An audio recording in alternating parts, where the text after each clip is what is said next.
Hello and welcome to Morning Bytes with me, Jason Reynolds, and obviously joined by the ever awesome Stu Penensky and Violet Sullivan. This is our monthly 30-minute show here on LinkedIn where we talk about the most important cyber topics of the month, covering cyber, privacy, technology, and of course, everyone's favorite, cyber insurance. So today we have two special guests. We've got Johnny Jordan, the co-founder and CTO of Intellinetic Cyber Consultants, and John Spees, the head of claims at Converge. A reminder, the views and opinions expressed here are solely our own and not those of our employers. And to everyone listening in the audience right now, please say hi, drop an introduction to yourself, introduce yourselves to everyone else that's listening, and tell us where you're joining us from today. All right, with that, let's get this conversation started. So, Johnny, why don't we start with you? What is a topic that has been top of mind for you lately? Sure. Thanks for that. Top of mind is how this world that we live in is so highly connected, right? So I'm talking about IoTs, I'm talking about sensors, I'm talking about your smart home, right? And all of the things that we do and operate in both our personal and professional lives. IoT seems to be a buzzword that's out there. I think we don't give enough attention to the potential risks that exist as it relates to some vulnerabilities that are out there. And it's only going to get, let's say, worse, or we're going to get more connected as we start to demand more about things from our lives, both in a professional and a private setting. For example, I'm a household of four, and on average, there's around, let's say, 46 connected devices for an average American home. For the European homes, they're around 26. I have 106. So think about all of those different points of connectivity that exists out there. And am I doing my due diligence and making sure that everything is, up to date and this patch is there? I would like to think so because I'm in the security space, right? But for your average American citizen or even just person that's living and trying to be connected and work and live and play, what does that look like? And what does that threat landscape looks like? And are we potentially going down some path that if we don't do the normal care and feeding of those things, we could be putting ourselves at risk, right? And I'll just pause there and just, so that's the top of mind for me because I'm always thinking about the car, the house, the TV, the iRobot, the washing machine, the stove, all of those different things, right? And the wearable. Johnny, like my first take is that you're an overachiever for having so many connected devices. And now you've got me worried about how many I've got connected in my house. But it's a lot because like I remember setting up just cameras in my house, right? Mhm. And it's just like, I try to go through all the right steps of like trying to keep them on a separate network. That's not creepy at all, Jason. Just to say that. I'm just when I set up a bunch of cameras. Many You have cams cameras you're in your talking house? about. Come on now. Is that weird? Is that weird? That's not weird. I don't even Okay. have Ring. I don't even have Ring. I have a dumb house. I don't have a smart house. Violet's put me on full blast, man. But it's crazy too, though, because like there is the risk of these cameras. Like if you don't secure access to them, like I remember tales of people who had no MFA on their cameras, and you had people who were logging into it and using the speakerphones on them to like blast emergency alerts, right? And like you don't want to be sitting on your couch. And now I'm terrified of this. Now that I'm saying this, right? I'm sitting on my couch and suddenly like I'm hearing voices coming out of the webcam. That's crazy. Well, and kids in their rooms with the little what do you call them, the nanny cams or the speakers that people used to like we used to use to monitor our kids. So that's pretty creepy. But from a claims perspective, I've been for years it's been look out for the army of robots and marching cars and things like that are going to take over and cause all these claims. I can honestly say I haven't seen any. So I'm a pretty dumb house person myself, Violet, but I haven't seen a lot of IoT claims. And over the years, if you go to these conferences, you keep expecting them to show up. So I'm hoping they don't show up, but I'm expecting them to, Johnny. Yeah, I think we have a good question came in too from Brandon Welch about, does this retail IoT device prevalence represent opportunities for personal lines of cyber? I think until we hear more war stories, and unless everyone watches that Silicon Valley episode where everything, the virus spreads via fridges. You remember that one? Anyone? Yes. Very interesting, right? But the one fact that I came across is that there are 8 cyber attacks on IoT devices every 24 hours for households, right? So although we're not seeing it in terms of these major claims, it's happening. And luckily some of the whether it's the VPNs that some folks are using or some of the default settings that are on some of these ISP devices that are sent to the homes are blocking some of that. But the threat is real, right? And then when you take that the IoT just from the devices with 52% of the attacks coming from smart TVs, everybody has a smart TV, right? I have an LG, I have a Sony, I have a couple of different types, and every now and again I'll get these updates. Hey, you need to update your OS. Okay, why am I just want to watch TV, you know? But now I got to think about this connected device that's on my network. And Jason, how I came across that 106 number was I looked at I started looking at my firewall, right? I have a firewall and it's separate from, because of the things that I do. And it was like, why are all these devices on there? And I started going down the list and it was 106 different devices. And it was the fans in my house, the LED lights. It was the garage door opener. It was the generator that I had. It's all these different things. And I'm like, wow, every one of these points, it just added up a little bit more of a level of paranoia for me. Because I'm like, okay, I got to lock this down a little bit more, right? Yeah. So, because you don't want to take that risk. And it only takes one chance, right? One chance Exactly. versus not. So. Well, I'll share this with you. This is the most terrifying thing that has ever happened in my house. So we did a remodel of our master bathroom. We did it ourselves. And so we bought this ceiling fan, like one of the fan for venting. And we had this brilliant idea where we're going to get one with Bluetooth because for whatever reason, we were going to listen to music in the shower, which has never happened, by the way. But we're like, let's get this. It'll be worth it. And so it's a Bluetooth enabled fan.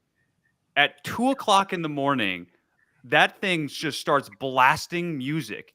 And what happened was our neighbor somehow had connected to it and was playing their music on it. Well, like, I have never jumped out of bed. What kind of music, Jason? It was something I have never heard before. Okay. Enough to get me out of bed and think that somebody was in the house. Yeah. Another- music, right? It's those are the scary things, right? And I don't want to keep anybody up at night, or wake them out of your sleep about all these unraised concerns here. But it is a real thing and let's take it from a more serious side.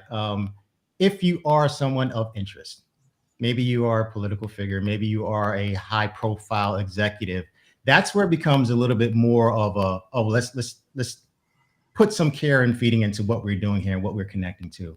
I appreciate all again, going back to the connectivity, you got the Amazon garage. You can let somebody bring your package into the garage or something like that, and a whole key access. It's a little bit more invasive. I think even Walmart has something where you can deliver groceries in your house or something and stock your fridge. That stuff scares me because now we're giving access to others, and I know it's supposed to be secure and all that type of stuff, but it's just a little bit more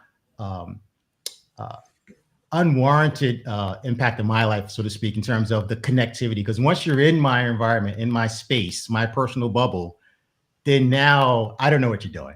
And that's where I get concerns with. So yeah, somebody coming over your speakers and playing music, that's cool. It's funny, but what else it could be happening, right? Yeah. I get your concerns, Johnny and Jason. That's a pretty scary story because we have a Google Mesh and I look at our Google Home app and see what's connected there. Half the time they aren't even identified.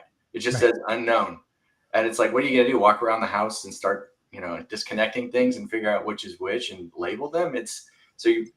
Probably sometimes you don't even know what's connected to your network. Yeah. It's probably just Stu. That's my guess. It's Stu, yeah. Yeah.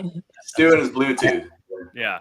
I got 3 things to say on this one, and I hope I'm tying things together. So number one, also for the somber part out of the way, the InfoSec folks and the dark web researchers in the audience will validate this, but there are pages on the dark web that are dedicated to unsecure nanny cams that they just display like a whole, like a 10 different windows of unsecured random nanny cams across the world. So though that is a real concern for sure. The invasion of privacy through smart devices in the home, 100%. I agree with Johnny. It does, the risk level does raise with the profile of the target, of the person who is asking the question. That also does lead to the person who asked earlier, I don't remember who won, about personal line cyber, because that is a growth area, I believe, because I think that more higher profile people, and I'm not talking necessarily the politician running for president, but I'm talking about your local school board person who, is just their names out in the local news, and it's much easier to get at someone digitally than it ever has been before. And I think that there is a growth area for sort of, middle of the road, profiled people in the country that could use a little extra protection, because it's expensive to go around and lock down your personal life. If you're subject to some sort of an account takeover and you have someone impersonating you, it's time consuming to go reclaim all of your accounts and send takedown letters and hire someone like Johnny to come and lock down all your stuff. I mean, that's not easy to do. So I think the average person does need a little assistance there, and personal line cyber is a vehicle for that, and I think is a growth area for, given the issues that we're discussing. And then just one final note about the smart TV, Johnny. There's a reason they've plummeted in costs, where you can buy like a 65-inch TV for $300 because they're making money on that data. They're selling all of your data. I mean, it's a satellite in your home. Like the security concerns. It's like, oh yeah, those two, because you're already giving away your data just by signing the license in the first place with Samsung or LG or any of those guys. TCL's making a fortune, Stu. Yeah. Oh yeah. So those are my comments on the above. But no, I won't be snooping on your nanny cam. I don't know which buttons to push on the computer for that. But well, other people I'm just going to add one more piece to that personal lines, because I do recall talking to Rachel Petrizzo, like from HSB, like 5 or 6 years ago, about that they have special lines specifically for content creators, like influencers, because account takeovers is their number one fear. It's not, the claim isn't possibly going to come through and be very visible in the financial harm aspect, but it is, if it's an account takeover, there's going to be loss of revenue. There's all of these pieces, and I would bet that's a great example, Stu, of someone that might be more visible but not high net worth, right? There's a lot of people that just live lives online, and they also have all different devices, including that little baby mic that I think would be a good addition to this show. Yeah, the crypto scams with compromised YouTube accounts, it's a big thing. Big thing. Awesome. All right, John Spees, let's hear from you. What do you got? So something that's been on my mind lately, it kind of started with an article I saw from last month in Hacker News regarding AI and the Microsoft Copilot vulnerability that was discovered, where basically zero-click, you could exfil data without the user doing anything. And so that was alarming to me, because we're starting to see AI claims come in, but they're more, I've always kind of thought of AI like kind of amplifying claims that already exist. Well, now, reading that article and seeing what's starting to, to come out in the news is that AI can actually be the source of a leak or privacy event or something like that. So, Jason, you and I had that conversation last week. I don't quite understand exactly how it works, but understand that, like an email gets consumed somehow into the AI platform. And then it, as the Copilot functions, it just starts to send out a leak private data. So that's something that is concerning to me. And in addition, to as a claims person, but we're like I said, we're starting to see some AI claims. So that's something that's been on my mind for the last couple of weeks. Yeah, and for the Copilot scenario, that was a situation where somebody could send an email and Copilot would have access to it. And inside of that email would be malicious instructions.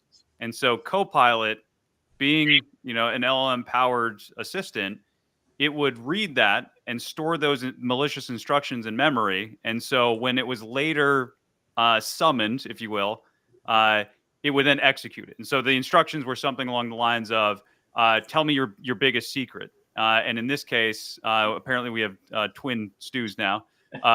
That's our big secret. The world doesn't need two stews. Yeah, our big secret is we clone Stu Panensky so that he can give the intro and the outro for this show.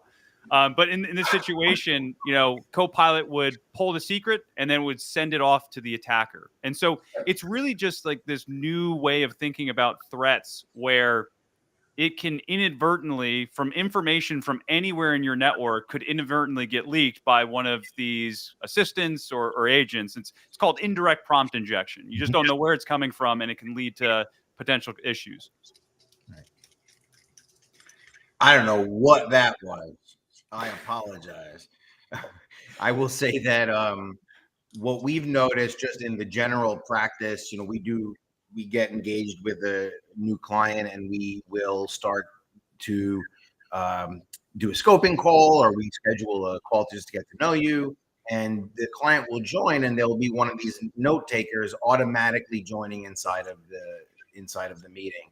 And as the lawyer, you have to pause and say, look, I'm sure that's very helpful for you, but we don't feel comfortable doing our job while there's some new technology that we haven't vetted out. And then I will say that as I work in the management of our law firm, and we talk about these issues very, very frequently. If you have a law firm, if you're practicing law or any business and you're using AI, you should have some policies and procedures around how your employees are allowed to use it and how they're not allowed to use it, and make sure that those policies are enforced somehow. So I would just add that to this conversation, to those inadvertent injections as well as inadvertent disclosure. But is that something that would, I guess, be a control against this particular vulnerability? I mean, if you're already telling your users what not to put in there and what to put in there, but if the instruction's already in there, it's already embedded from that email, your data is already in there and it's pulling from every aspect of Microsoft, right? So yeah, I mean, what I've seen there, John, is we've done quite a few assessments recently around AI and putting the right guardrails in place. So we'll go back in, and typically we try to get this at the onset of like an agent AI implementation, right? As opposed to you're already there and working and you got your users running. It's a little bit hard to walk that back, but we can go back in and look at what I call the guardrails in place, and making sure that the data leak is not leaving your organization, right? It's not actually accessing even anything from the public space. It's only controlled on the data that you send it, and it doesn't leave your organization. But there are specific configurations and procedures that you would have to follow in order to put that in place. And then it comes back onto the education of your users, right? mm-hmm. So that other piece, and understanding from a potential cultural shift now, that you have to undo that thinking and undo it's just ChatGPT, I can just do whatever, and it's no, this is a business and I got to protect my data, my assets. How do I do that in the right way that I'm being responsible for the organization? And that becomes a whole nother path and conversation as it leads to data privacy, what I'm allowing to actually ask the questions of certain files, and going back to this AI and how it's actually, for Copilot, for example, reading all the OneDrive folders and all of your data. So it's not just the email, it's actually giving you access to everything. Right? Everything in there. Yeah. You don't know how far it goes, right? So this is the biggest problem with a lot of these. Like, think of enterprise search. You have a lot of products that are coming out, and I always look at AI as a security misconfiguration amplifier, because these misconfigurations exist today. You can have a CEO oversharing employee salary information. Nobody's looking for it because they don't know it's there, but with one prompt, you could potentially go and search for that, and suddenly it's there. I was talking to a company who specializes in this, and they said their demos, their POCs, their first thing they ask for is, show me all of the passports that you can find. And so it's usually some HR folder that had some scanned passports from onboarding. Wow. That was overshared. And so I think like we're kind of, in my mind, it's like we're entering into the first stage of impact, which is privacy risk and it's like small scale data leaks.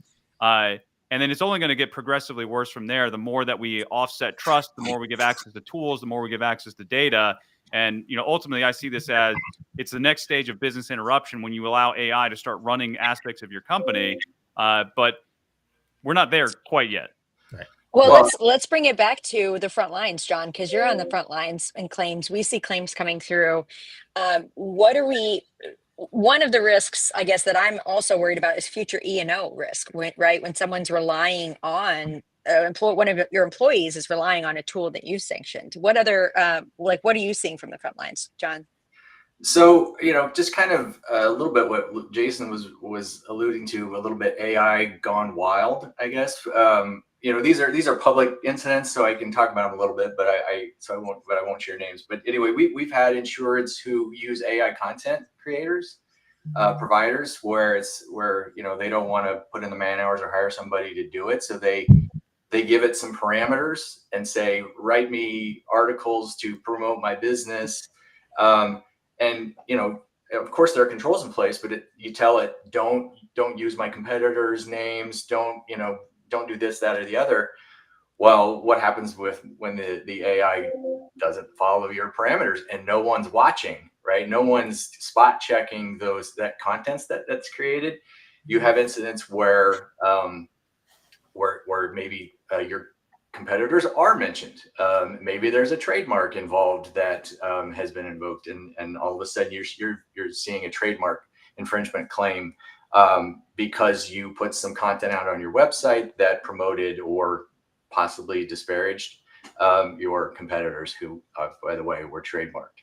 So that's something we've seen. We've also seen, obviously SIPA is pretty common area where you can see a lot of privacy lawsuits.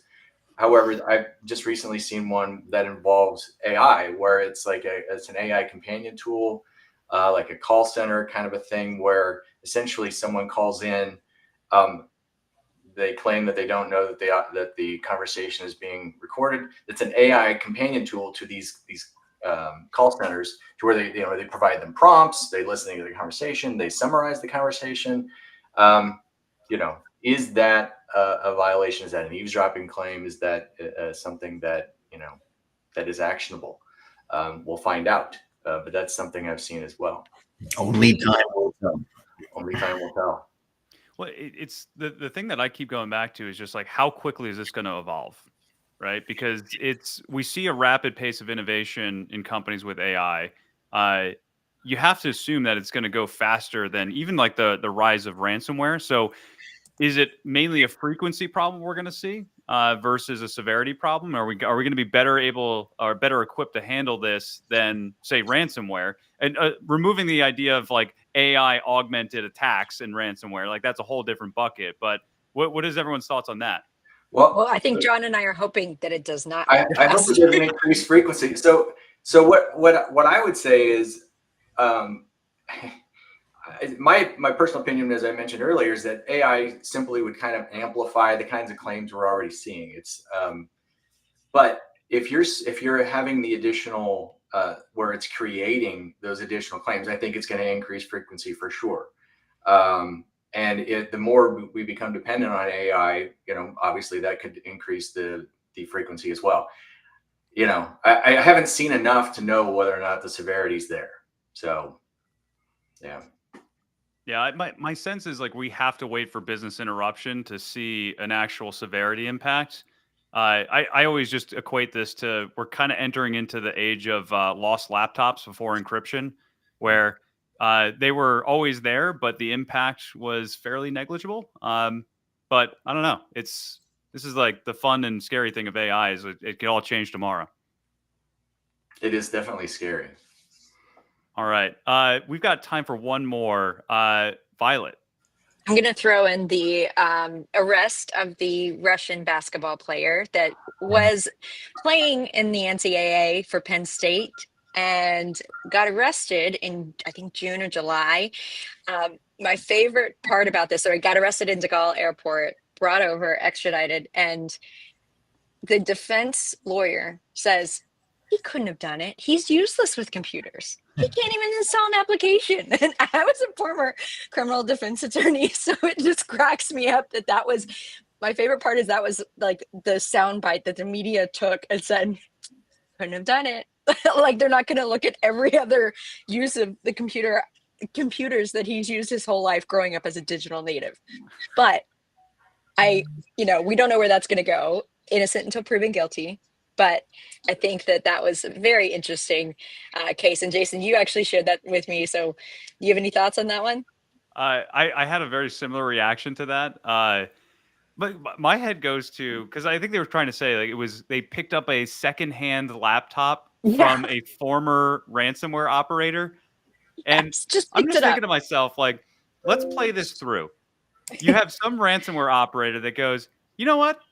I don't need this laptop anymore. I'm going to sell it, and I'm not going to wipe it or do anything else with it to remove the fingerprints of what happened. So, I mean, bonus points for creativity, but I can't see this guy getting away from it. Some might say that the prosecution is going to have a slam dunk here. Wasn't it also the allegation was that he helped in negotiation, not that he just had a random laptop that did something without his control, but actual negotiation, which involves input.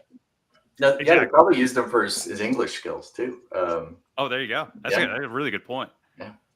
Well, and I think this is the thing that's important is, we sometimes operate with this kind of mysticism around these threat actors. And like when you start putting a face to it, normally you see the private jet pictures of them just, enjoying the proceeds of their illicit gains. But this was the first time where it's like, this could have been a normal person. Like, it's like the M&S. Did you see who they arrested for the potential M&S breach? It was a bunch of 17 to 19-year-olds. They arrested two males and one female.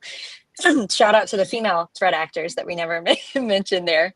But I think that's another example. It's like when I saw that, the first response was teenagers. Like there's our teenagers in the basement example.